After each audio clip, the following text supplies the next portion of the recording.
Hi guys, welcome back to my channel. This video is called Journey Train, Chapter 3, Citizen City. Please remember to like, share and subscribe for more exciting Journey Train videos. The wizard, Linda and Scott paddled down the stream to a beautiful palace that was set in fine woodland. On entering the palace, there was lots of little gnomes, leprecauns, and small people. They moved their heads and eyes after the wizard had entered the palace. Unknown to the wizard, Linda and Scott, the gnomes, leprechauns, and small people were alive.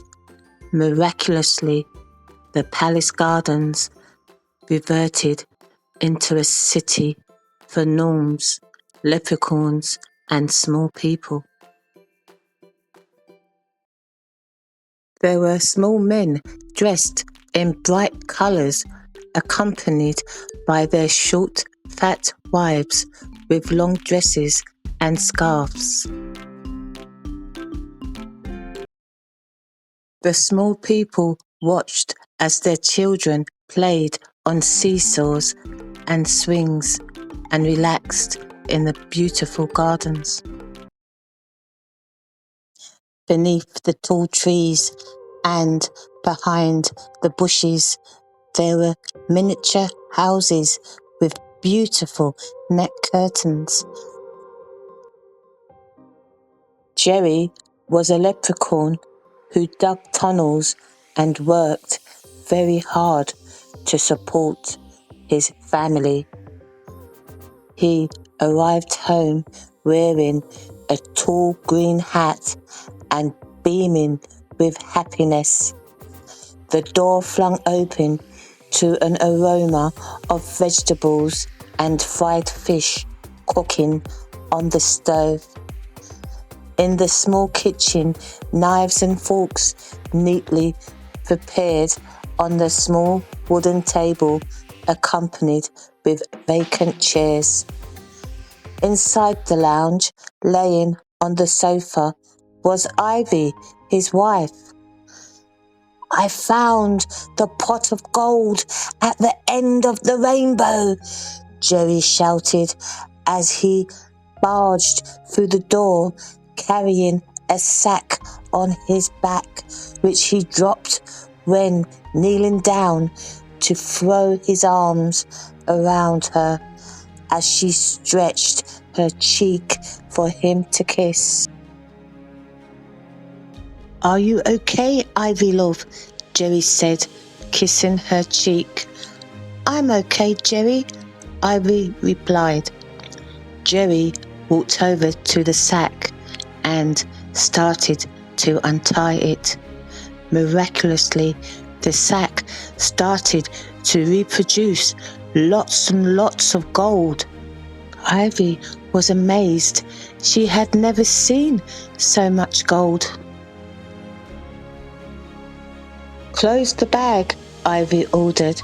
Jerry tied the bag and the gold stopped reproducing. We're rich," Jerry said as the leprechauns danced around the living room.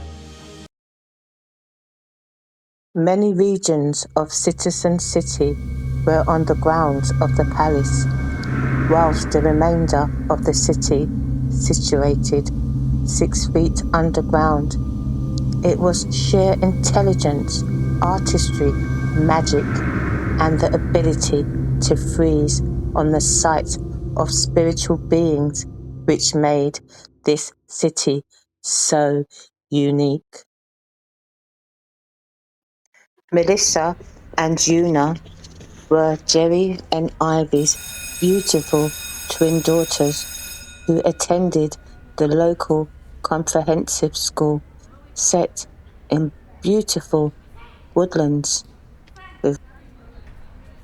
The green board displayed formulas and calculations written by Mr. Connolly, their teacher. The gnomes and leprechauns looked remarkably similar, only their hats distinguished them. Melissa and Juna sat amongst their classmates, copying from the blackboard. On finishing the day, Melissa packed the last of her books whilst her sister headed for the door. "Wait for me," Melissa shouted. Una nodded. Mr. Connolly interrupted. "Can I speak with you for a moment, please, Melissa?"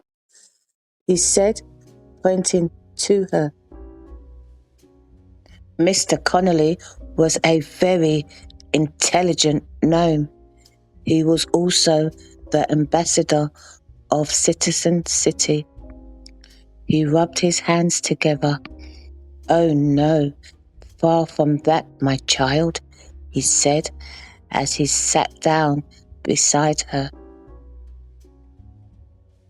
"I've just been informed your father found the pot of gold at the end of the rainbow," Mr. Connolly said. "It was only yesterday he came to my house asking me to derive a formula." Melissa could not believe what Mr. Connolly was saying and replied, "My father has the pot of gold?" "Yes, nonetheless, the swords your father wants have arrived. I know he expressed a deep desire for them, but there is a price," he said. "I don't think he can afford them, sir. We're struggling with bills at home and my school fees. They're well overdue," Melissa said. "Oh no, there's been no mistake. Your father definitely has the pot of gold. I'm sure you'll find out all in good time, and by no doubt he'll be wanting the best schools for you and your sister." Melissa and Juna strolled into their house to notice piles of gold everywhere. Melissa realized her teacher was telling the truth. Both girls joined their parents at the table whilst their father explained how he retrieved the gold. "I had the formula, and I knew the rainbow stopped east of the ocean, but I had to calculate it. It was Mr. Connolly's formula that I used," Jerry explained. "Whoopee, whoopee," the family responded. They ate their dinners with their eyes fixed on piles of gold, which beamed through the kitchen door, creating excitement, joy, and laughter throughout the family home. Once the laughter had settled down, Ivy remembered the gossip that she wanted to share with her husband. "Oh, Wise Wesley has been the talk of the town. The rumour has it Lady Sarah's been having an affair with the young pauper boy that worked in the stables," she said, which left Jerry shocked. "This is ghastly news.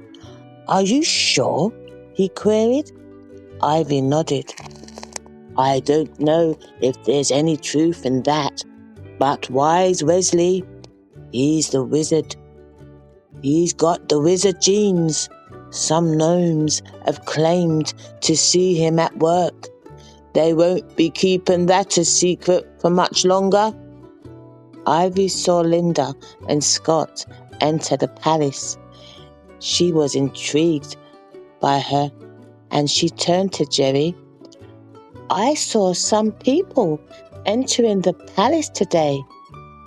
Do you know who they were? She asked. I don't know. Maybe they were friends.